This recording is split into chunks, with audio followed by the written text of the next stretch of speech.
I am Tammy Grimes. I acknowledge the Furies. I have heard the disastrous beating of their wings. So said Mr. Theodore Dreiser. Yes, the Furies, those three terrible sisters of ancient Greek mythology, who in the implacable pursuit of their duty maintained a sense of justice in the world. For while a transgressor might avoid punishment of society, he could not escape the retribution of the gods. Where is the professor? He should be back in time for lunch. You said that yesterday. I know. And the day before. And every day for a week. I told you. He went to visit this shrine. But why isn't he back? He knew I was coming. Well, you'll have to ask him. How can I ask him? He isn't here. Did you kill him? Kill him? Where did you hide the body? Oh, please, you must believe me. Why don't we see if the police will believe you?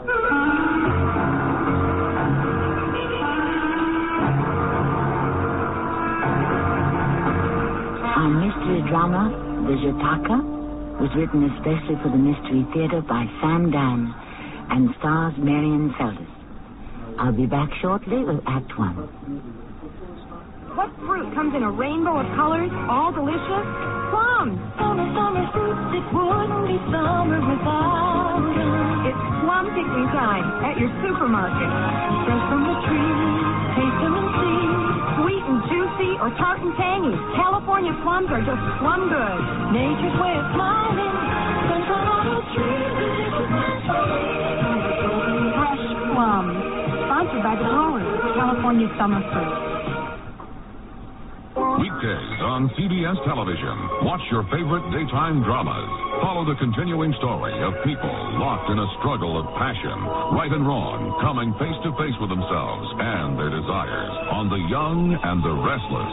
Then, it's drama you'll never forget as intrigue, triumph, and tragedy take center stage on As the World Turns. Don't miss The Young and the Restless and As the World Turns, weekdays on CBS television. Check your local listings for the time.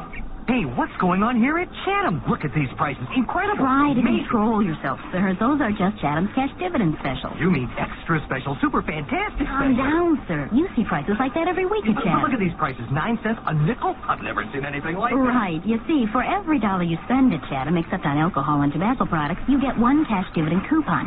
Paste 36 coupons on the cash dividend certificate and get 1 cash dividend special for each filled certificate you turn in. But look at this price. I can't believe Right. this. That's why I shop at Chatham all the time. But But try to control yourself. But with 1 filled certificate, this item is free. Right, it's free? Free. Wow. I don't believe it. Incredible. Let's go get some. It's amazing. Take it from me, Bill Reed, cashier at our 11 Mile and Main store. You'll like our savings at Chatham and a whole lot more.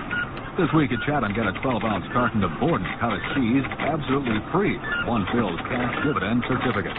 Chatham Supermarkets. They're not the biggest, so they're doing their best to be the very best.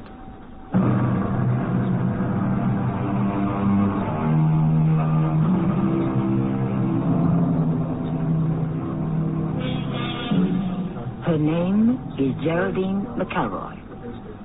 She is 37 years old.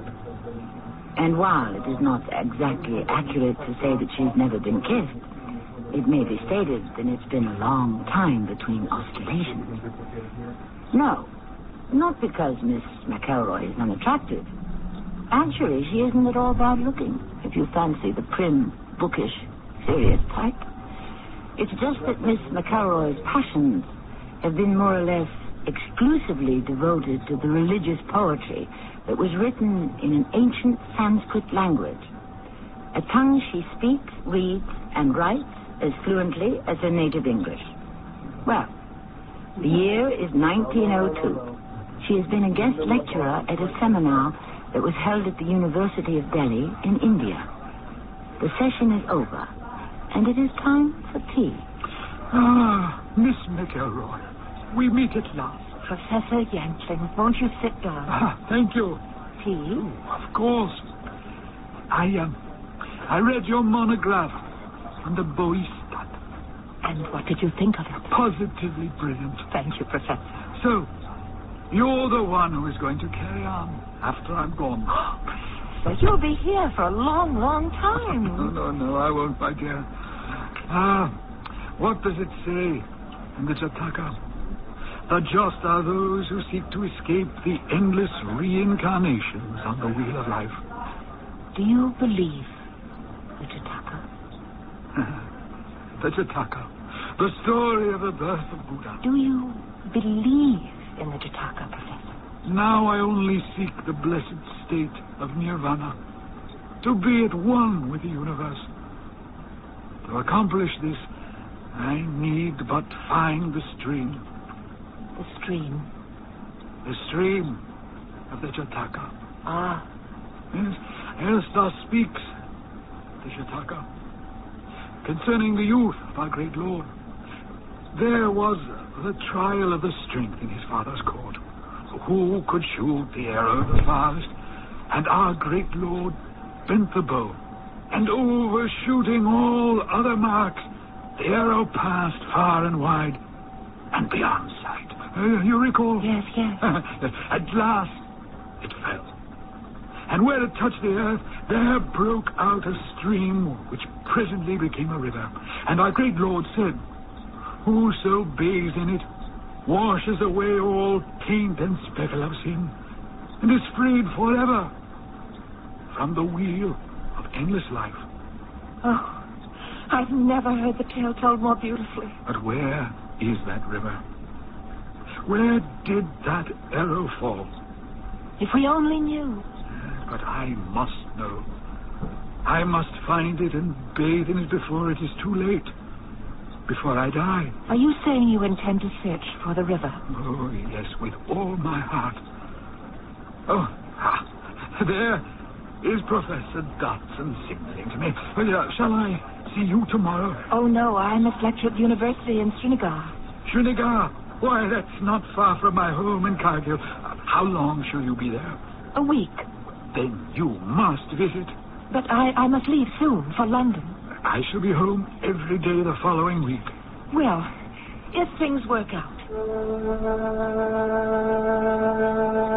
And that was Professor John Emmett Yankling, a man whose writings had determined the course and the meaning of my own life. But I was, shocked to discover that he had taken the Jataka into his soul. I wanted to visit and spend time with him, to sit at his feet, study, learn, but I was frightened. Yet one day, more than a week later, I did set out for Cargill. His home was a magnificent stone structure with outbuildings and stables surrounded by a high wall. The Kipasgar, or the chief native servant, met me at the gate. Is Professor Yankling Sahib at home? Professor Yankling Sahib? Yes. I am Miss Geraldine McElroy. The Sahiba has come to see the professor? Yes, I believe that is what I said. If the Sahiba will have the utmost kindness to wait, I shall make the announcement. You're Mrs. McElroy? Yes. How do you do? I'm Jack Loudon, Professor Yankling's secretary. Is the professor at home? Oh, not at the moment. Oh. Oh, but please, do come in. Oh, but you say the professor's not at home. He's gone to Tangsy. Oh, well, I'm not sure I know what to do. But I do. You shall come inside for a drink and a bite to eat. Gunga Das, see to the Sahiba's horse. Another cup of tea? Oh, no, thank you. I'm feeling so much better. And looking so much better, too. Well, how do things appear to you now? Confused. Why? I met Professor Yankling a little over a week ago at Delhi University, and we both spoke at the seminar. Of course. You're that Geraldine McElroy. Are you interested in ancient Sanskrit mythology? Oh, tremendously. How fortunate you are to be in the household of the world's foremost authority. Professor Yankling told me about his home in the hills. He invited me to visit him this week. Oh, he did? Yes. Well, of course, he didn't tell me a thing about it, as usual. As usual? He's so frankly absent-minded. Just this morning, he said to me, Jack, The abbot of the Buddhist monastery near Tangsi has come across an old manuscript he wants me to look at. Oh. I think I'll just nip out there, have a peek, and be back first thing tomorrow morning. And so he got on his horse. Tomorrow morning? Oh, well, I don't really know what I... Now, Miss McElroy, you've come all this hot and dusty way. Of course you shall stay and wait for him. Gunga Das, prepare a room for the Sahiba. And a bath. Oh, a bath. I think you've convinced me. Good. Dinner is at 7. He was in his late 30s, rather slim, handsome, and he had very bold eyes, which could be quite disconcerting. I had a bath and a nap, and then went down to dinner. Good evening, Sahiba. Good evening, Gunga Das, is it? It is, by the Sahiba's favor. Am I early? Oh, it is even now exactly the hour of 7. If the favored one will sit, I will begin to serve. Serve? The heaven-born's dinner. But where is Loden Sahib? Loden Sahib does not dine tonight. Why? It was not revealed to me. Didn't he say anything? I did not inquire. But I... will the Blessed One try the soup? Good morning. Good morning. I'll have coffee and a chop for breakfast, Gunga Das. I missed you at dinner. Oh, forgive me. The small son of one of the native servants had a sudden seizure. I judged it best to rush him to the doctor at Shinigar. Ah. But I do think he'll recover. Did Professor Yankling get back last night? No, but he'll be turning up any time now. Well, I hope so, because I must be in London by... London? Oh, how I envy you. Oh, I haven't been home in donkey's years. By the middle of next month at the very latest, you see. I don't have much time to spend here. London. Oh, what's happening in London? When did you leave it? 6 months ago. 6 months? Why, that's only yesterday. Oh, how we lose track of time out here. How our lives just drift away. Mr. Loden, shouldn't Professor Yankling... Talking about Professor Yankling, I shall have to put all his papers in order for him, and I don't have a moment to lose. Well, I'll see you at lunch.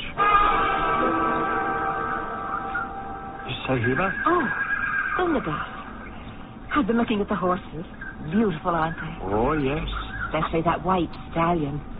Magnificent animal. Oh, yes. That is Kublai Khan. Who rides him? Only the Professor Sahib. That must mean the professor has returned. The Professor Sahib? Oh, no. I don't understand. Loden Sahib wishes to inform the favored one that luncheon is even now being served. Try some of this curry, Miss McElroy. No, thank you.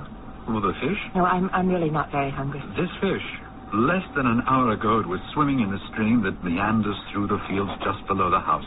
A most remarkable body of water. Have you seen it? No, I want to talk to you. You must. At times, a raging torrent. At others, a deep and placid pool. But always beautiful and mysterious. Mr. Loden, I must ask you. When shall the professor return? Well, momentarily. Well, you said he'd ridden off to the monastery near Tangsi. Yes. But I just saw his horse, Kublai Khan, in the stables. Well, of course. Well, if his horse is back... His horse hadn't gone. That treacherous country between here and Tangsi, and Kublai Khan loves to run. Easiest thing in the world for him to trip and break a leg. And then what, Professor Yankling rode off on one of the other horses. I was hoping he'd be back this morning. I really must... But what if you were to leave, and an hour or so later the professor were to return? Well, he would never forgive himself for having forgotten. He's just visiting the monastery. But suppose he decides to spend several days, a week, even more. Impossible. You couldn't get him to stay more than a day, perhaps a night at that place, even at the point of a gun. You'll see. He'll arrive just in time for tea.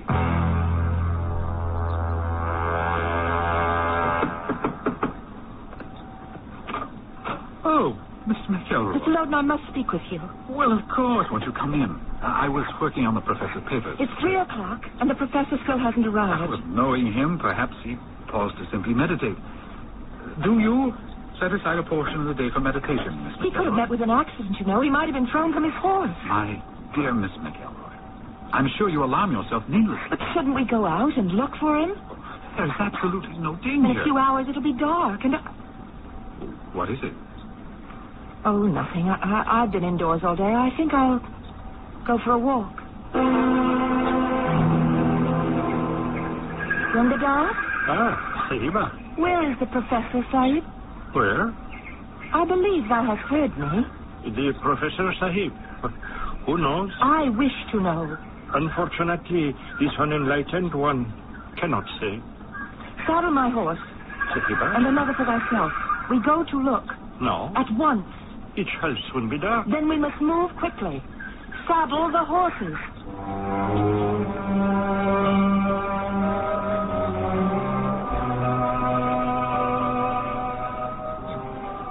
Saddle the horses. We could be dealing with one of our own westerns. And why not? The northwest of India at that time was even more wild than our own southwest. And any time you have horses in danger, all places become very much alike. Once you see past the language and the costumes, we shall see beyond a great many things when I return shortly with Act 2. If you're a serious do-it-yourselfer, you're concerned about tool convenience and security. Hi, Pat Summerall for True Value Hardware Stores to tell you their Master Mechanic 6-drawer tool chest and 3-drawer roller cabinet lock securely to keep valuable tools handy and safe. And like all Master Mechanic tools and accessories, they promise satisfaction or free replacement. Get the tool chest for just $92.29 and the roller cabinet for only $118.49 exclusively at participating True Value Hardware Stores. There's no disguising the fact that some economy cars are just that, economical. Hey, come on. It gets great gas mileage. I'll bet it does. The Buick Skylark is one economy car that doesn't look like one. With its roomy interior and stylish exterior, it's hard to believe it offers 26 EPA estimated MPG. Use estimated MPG for comparisons. Actual mileage may be different. See Skylark at your Buick dealers today.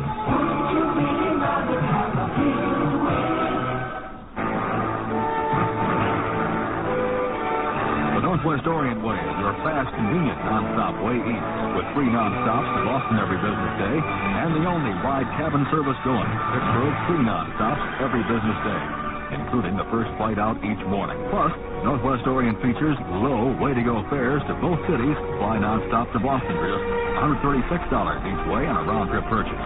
Non-stop to Pittsburgh, only $64 each way on a round-trip purchase. These fares require a 7-day advance purchase, and other restrictions apply. For details and reservations, call your travel agent or Northwest Orient.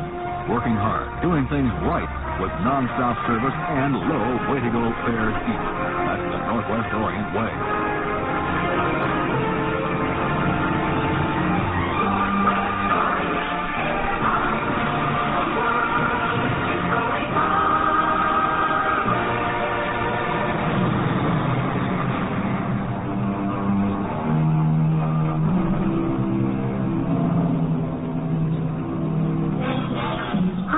Times have you said to someone, we must get together soon?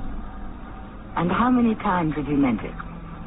Tact, which literally means to touch lightly, is the cement that holds together the bricks of civilized society.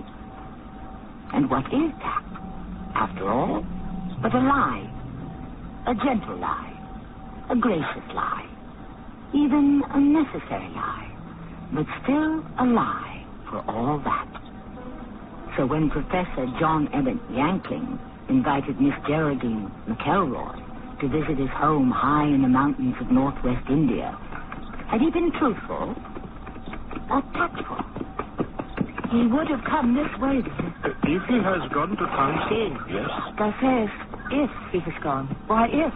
Well, who is this reputationless one to understand the comings and goings of Sahib? Oh, do not play the ignorant fool with me, Gungadas. Did Professor Yankling's side go to Tansy, or no? Well, Loden Sahib says he did. Well, I know full well what Loden Sahib says. But what sayest thou? I was not in the house at the time of the Professor Sahib's departure. Where wert thou? I was visiting. Oh, yes? Yes, there is a woman who lives not far from here. Her husband is a soldier. He is rarely found at home. And so, surely the heaven-born understands these things? No, I don't. Well, yes, I do. So thou knowest nothing, then, of thy master's disappearance? Disappearance? I believe the police should be told. The police? Well, of course. If the magnificent one will consider. The police of these parts are notoriously slow-witted. They will tramp through the gardens, the stables, the outbuildings, the house itself, in their heavy, muddy boots, upsetting furniture, breaking china. They will ask stupid questions, and then write laboriously on many pages of a greasy notebook. And in the end, no one shall be the wiser for their clumsy labors. Still, it does seem to me... Well, actually, he's only been gone a day. A day? An eternity. They can both be the same. That's from the Jataka. Hast thou read it? See. The sun goes down. If the chosen one will consider wisely, perhaps it is time to go back. Yes, I suppose so. What could we see in the dark? How is the little boy? Did you tell boy? Well, the son of one of the servants who was taken down at the ill last night. Load inside, brought into the doctor, and Sinibar. But none of the servants in the house is married, and therefore none has a little boy. But Load inside told me that he had to take the child to the doctor. Why did he say that, Gangadhar? It is the greatest sorrow of my life that I cannot enlighten the chosen one in this matter. He lied to me. You must forgive me, Miss McElroy. How can I forgive what I can't understand? You lied to me. Why did you lie to me about the servant's child? Miss McElroy, I shall tell you the truth. For the first time since I arrived here? I am frightfully behind in my work. I welcome the professor's trip to the monastery as an opportunity to catch up. And I've been working around the clock, without sleep, just pausing for meals. Do you see? No. By dinner time last night, I was still terribly far behind. I felt I simply could not spare the time. And therefore... You could have said you were busy. Here I am, cut off from the world. Suddenly, a beautiful woman appears at the gate. I'm not a beautiful woman, Mr. Loden. Oh, but you are, Miss McElroy. You are. You have a stateliness of manner, a grace of movement. You are beautiful, Miss McElroy. Oh, Miss McElroy. Geraldine. May I call you Geraldine? You may call me anything you like. Just tell me the truth. Not Geraldine. Perhaps Jerry. Now tell me, what have your lovers called? Mr. Loden, I had no lovers. I mean, Dina. Yes. That's the name that suits you. I shall call you Dina. Why did you lie to me, Mr. Loden? Why? I just wanted to puff myself up. If I'd said that I couldn't spare the time for dinner because I had work to catch up and was afraid of the professor's wrath, if it weren't finished... His wrath? How would you have regarded me? As a poor, timid clerk. A nobody. This way... This way? This way I presented myself as a romantic figure, dashing through the night on an errand of mercy, Miss McElroy, Jerry, Dina. Oh, Dina, I did it just to impress you. On a subject of more importance, where is the professor? To me, there is no more important subject. I love you. Yes, I love you, Dina McElroy. I fell in love with you when I read your first monograph. And now, to see you, to hold you in the flesh. Mr. Loden, you forget yourself. No, I remember myself.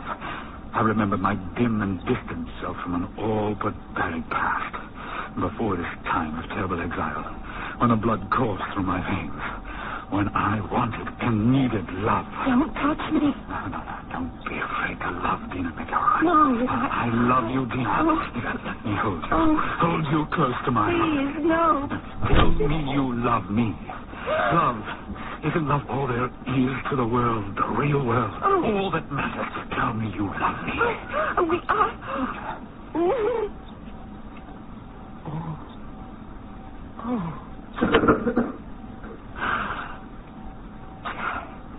I'm sorry. Sorry? I forgot myself. Don't speak. I apologize. For what? I lost my head. Don't spoil it. I shouldn't have done that. I had no right. What are you saying? I don't know what came over me. Please, forgive me. Forgive you?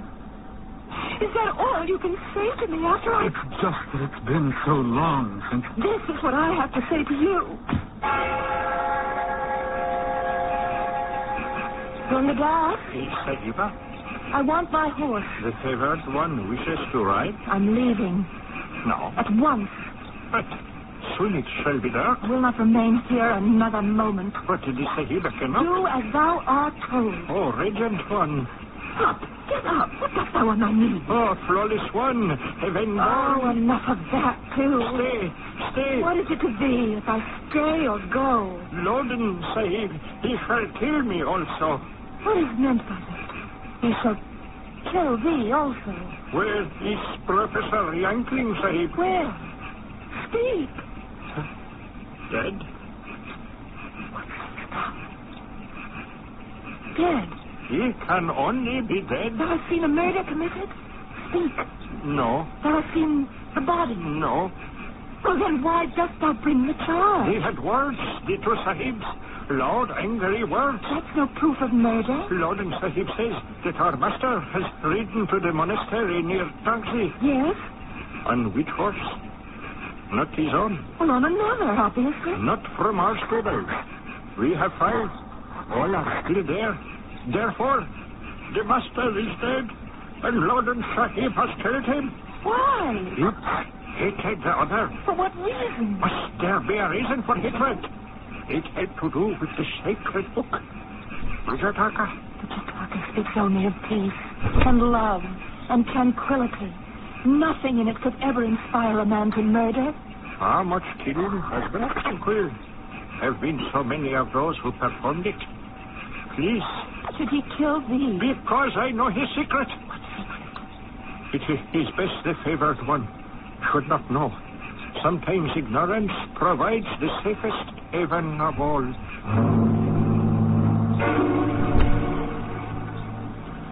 Miss McElroy, I wish I could tell you how much I regret my most boorish behavior. Boorish?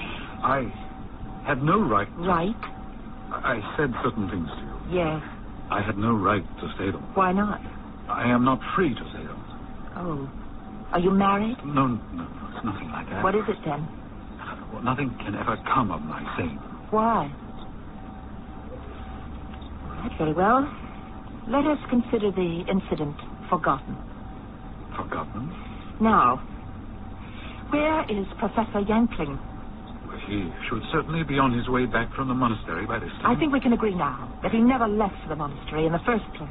Why do you insist on... Did you kill him? Who accuses me? That's not an answer. Of course not. Oh, why would I kill him? You hated each other. Who says so? Gunga Das. Gunga Das? Gunga Das himself is guilty. Then you admit Professor Yankling is dead? If he's dead, the killer is Gunga Das. Why? Because the professor was about to discharge him. For what reason? He was always neglecting his duties, sneaking away to visit the woman. Actually, they had word the morning the professor disappeared. He says he wasn't here that morning. He's lying. I believe the professor fired Gunga Das, and in a fit of anger, Gunga Das struck him and killed him, and then hid the body. But if you believe all this happened, why didn't you tell me when I first arrived? I was afraid to remain here alone with Gunga Das and the others. What others? Well, the rest of the servants. Why? Are they all in on it, assuming that you're telling the truth? But they'll back him. He's one of their own. While well, perhaps I've been too loyal to the professor. In what way? I didn't permit them to steal from him. Steal? Well, it's a time-honored custom here. They get what we call kickbacks from local merchants. I wouldn't permit such goings on. They dislike me intensely for it. My life is in danger. And mine?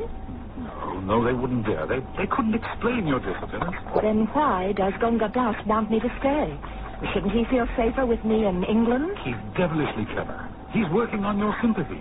Yes, and just what are you working on, Mr. Loden? Oh, just listen to us. This may all be a case of overdeveloped imagination. Why, at any moment, Professor Yankling may come riding up and demand his dinner. You think so? He doesn't have to be dead. Who says he has to be dead? He's alive. Why isn't he alive? Why isn't he alive?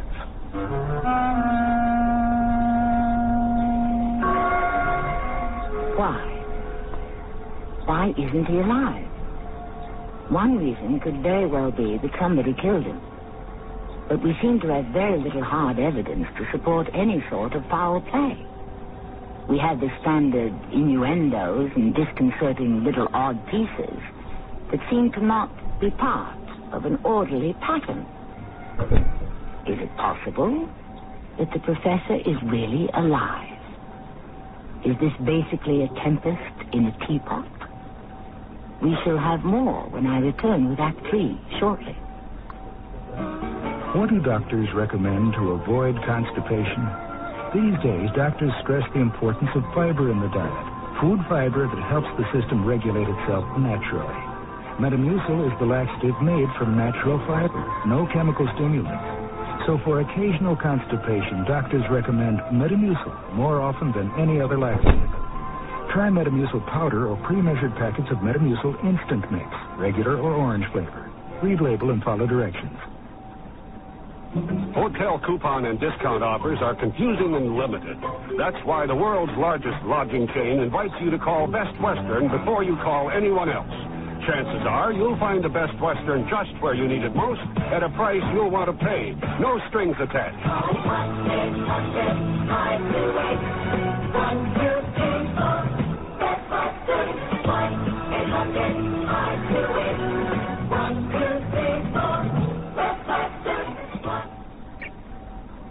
The following is presented by the National Urban League. You know, Alan, when you walked in here and said, I want to be a salesman, I wouldn't have bet a plug nickel you could make it. Sales takes hard work and tenacity and guts. Well, I just didn't think a black man could measure up.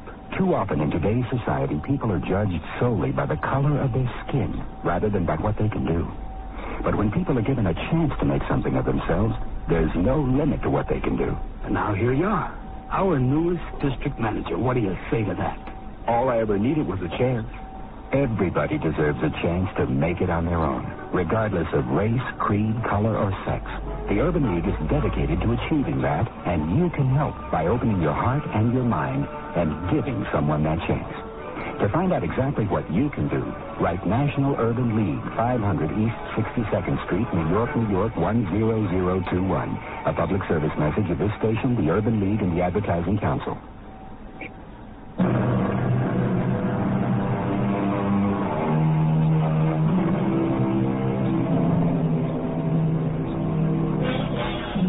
India, at the time of our story, was a place where reality and illusion would often combine to form a state that was neither, but contained elements of both. In other words, one might never know if one were asleep or awake. And what's so remarkable about that, you might ask? The same thing happens here sometimes, doesn't it? Well, the difference is, in India, it used to be considered absolutely normal. Ganga. Oh, I am honored by the visit of the chosen one. Thou hast said that Loden Sahib has a secret. A secret? What would this ignorant one know of secrets? Thou hast told me so with thine own lips, not 2 hours gone by. But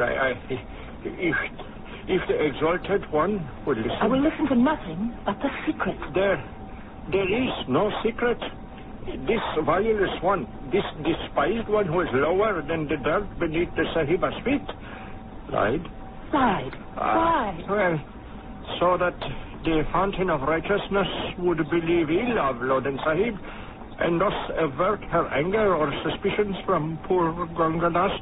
It was a lie, then? This poor worthless clod swears by every ancestor. What is the secret, Gangadas? What if Loden Sahib discovers that the Sahiba has learned it? Tell me the secret at once, or I ride for Srinagar and the constables of the police.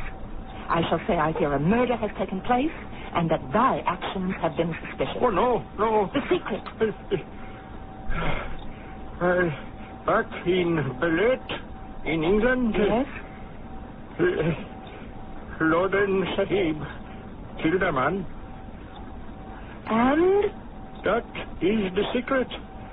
He killed a man in a fit of passion over a woman. Oh. At the trial it was stated that he acted in self-defense, but his career was ruined. He had to live in disgrace. He came here and found employment with the Professor Sahib, but it was bitter bread. Why? The Professor Sahib would mock him and never let him forget. His lot was hard. Why did he stay? There was no other work for him, and he had no testimonial from former employers. Art thou speaking the truth? Why would this useless one lie? He says that thou and the other servants hate him because he wouldn't let thee steal from the Professor Sahib. Dost thou deny that? Deny? Why, it is the custom. It is the custom to steal from one's employer? Oh, it is not stealing. It is only the collection of dusturi, a commission. And besides, Lord Sahib was not opposed to stealing. Oh, he himself was planning an even greater theft. Yes? Yes, a translation of the Jataka. As soon as the professor has completed it, he would claim it for his own. But how could he expect to get away with it? The Professor Sahib would be dead. Who would be the wiser? Thou sayest, as soon as the Professor Sahib had completed it. Has the work been finished? Oh, no. Then why would Loden Sahib kill him now? Why not wait? Perhaps the Professor Sahib suspected and confronted him, and therefore Loden Sahib had no choice. But it was all for nothing. Loden Sahib knows a little about the Jataka, but not enough to make a fine translation. What sort of a tangled web was being woven here? Which of them was lying? Perhaps they both were.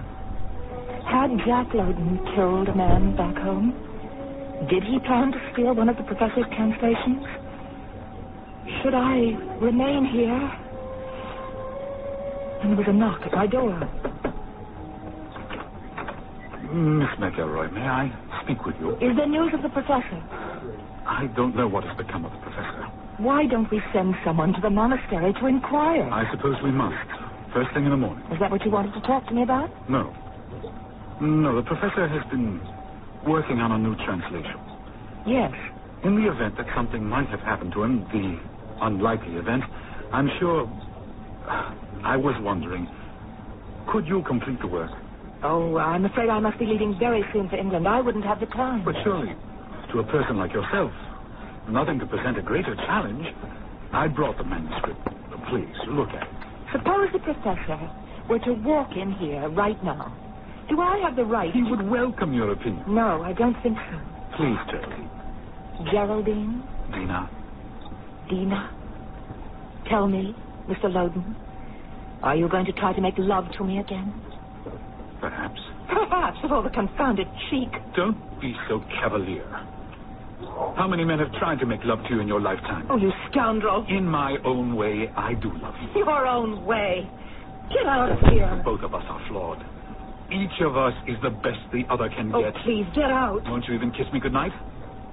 Well, what you won't offer, I intend to take. No! Oh! You're learning.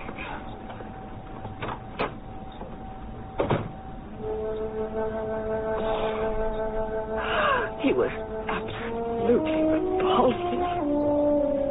He was also undeniably fascinating. The opposites, which till now were only poetic theory, had become absolutely unbearable reality. I was 37 years old. I had never thought of love.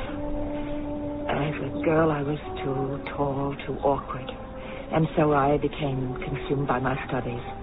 I never thought of love. No, that wasn't true. Perhaps without being aware of it, I had never thought of anything else.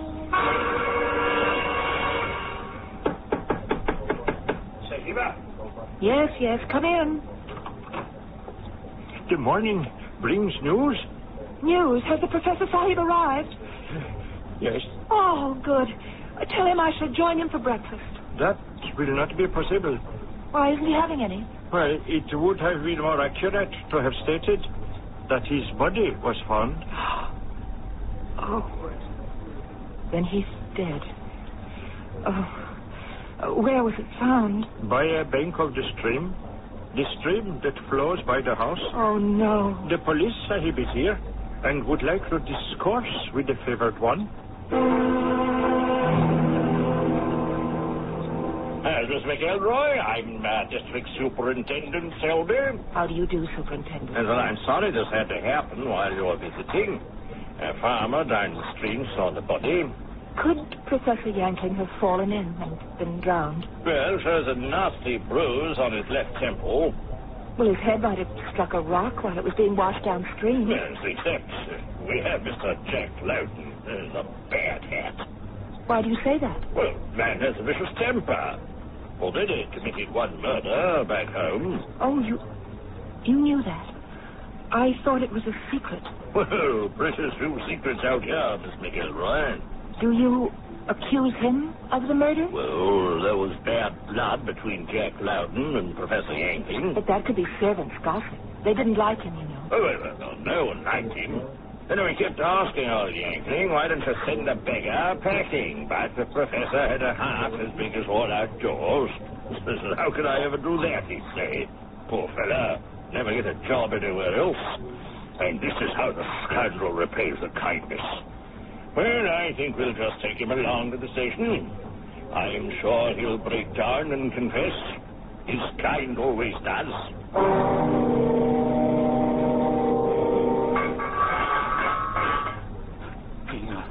You've come. You've come. Yes, I've come because I received your message. But what is there that I could do for you? Well, they're all against me. You see that, don't you? Perhaps they all know you better than I do. Save me. I swear I didn't kill him. You swear? On the Jataka. I didn't kill him. I wanted to kill him often enough. And maybe one day I might have killed him, but I am innocent. Well, they have no real evidence. They don't need any. Everybody wants to believe I did it. I looked at him, and the spell, or whatever it was, broke suddenly. Whatever I had felt toward him was gone. But I was grateful. He'd opened a new world for me, and I knew that one day another man would look at me and see me not as a scholar, but as a woman. And it would happen because I would look at him, not as a scholar, but as a woman. Meanwhile, I did owe Jack Loudon something for the awakening. But how could I pay him? And then I felt something stirring within me. It was as if I heard a voice saying, Jataka, Jataka. Yankling's voice. How was it possible? Jataka. Jataka. Jataka? The answer to everything that deals with life and death is in Jataka. I rushed back to the house, to the manuscript of the Jataka, the latest one written by John Emmett Yankling in the old language. Began to read. Thus saith the Jataka, whatever is dearest to a man's heart, this shall he find outside his own doorstep. Could he mean the river? I have searched for the river of the air, the one that shall wash me free from sin and free me from the wheel of life. I have looked for it all over the world. What a fool that I was. The precious stream bubbled in its purity outside my very door.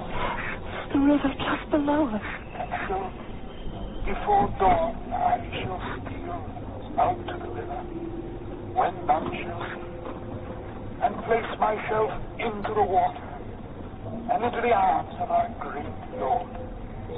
And he shall lift me from the wheel, and lift the soul from out body, and I shall become one with the universe. I go now to enter the water to depart this life.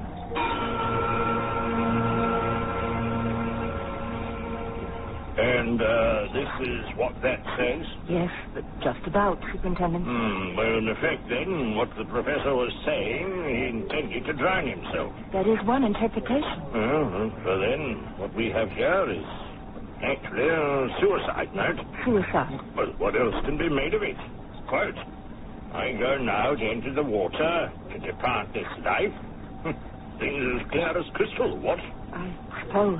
Yes, and I would suppose I'll have to release that bound old Lowton. Yes. Yes, might as well have the turnkey set him loose. No sense having him luxuriate here at the taxpayer's expense. Dina, how can I ever thank you? Where is Gunga Das? Ah, there. Come in. Yes, Sahiba. Now then, I don't know when I've ever seen a more thoroughgoing brace of scoundrels than the two of you. Oh, Gina. My name is Miss McElroy to you. Now then, thou Gunga Das, thou could have struck Yankling Sahib and thrown his body into the water. Oh, no. As far as you're concerned, Mr. Loden, you might have done the same thing. But do not interrupt. But he himself wrote. Yes. And therefore, we shall allow it to rest there. We shall believe that it happened the way he has written it in the Jataka, because that is what I want to believe. I want to believe that he found freedom, the kind of freedom he was looking for, just as I have found the kind of freedom that I am looking for, the freedom to be a woman. Goodbye to both of you, and I hope you are clean of sin.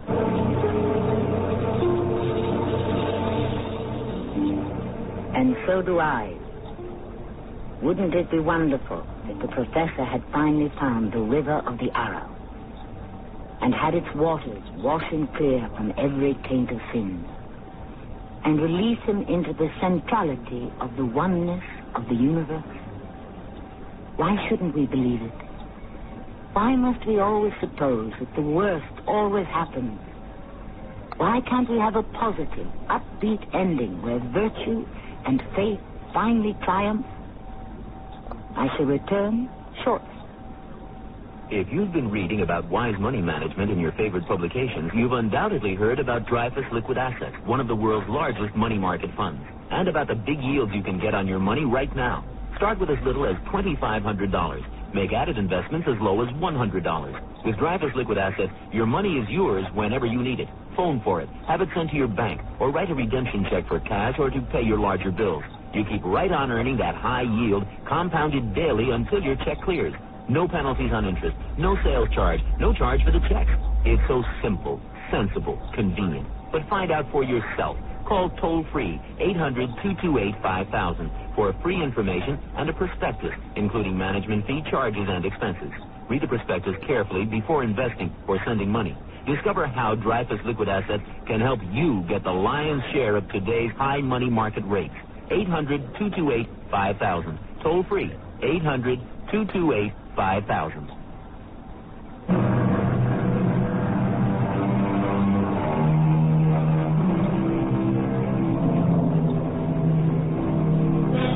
The fact of the matter is, everybody is looking for his own special private river. Different people call it by different names. For some, it is utopia. For others, the fountain of youth. Some reduce it to a prayer to win the sweepstakes of the lottery. But whatever it is, and however it is perceived, it is the magic touch, the talisman that will sweep away all worry, care, and travail, and leave its possessor radiant and triumphant. Our cast included Marion Seldes, Earl Hammond, and Lloyd Batista. The entire production was under the direction of Hyman Brown. And now a preview of our next tale. Had you ever seen this man before? I don't think so, no. Look hard at him. Look at his face and tell me. Is he someone you know? Someone familiar?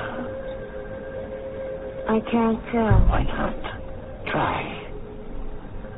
Try and see it. Try and see his face. I can't. I can't. Why can't you? Because... Yes, because? Because he has no face. He has no face. He has no face at all. This is Tommy Grimes, inviting you to return to our Mystery Theater for another adventure in the macabre. Until next time, pleasant dreams.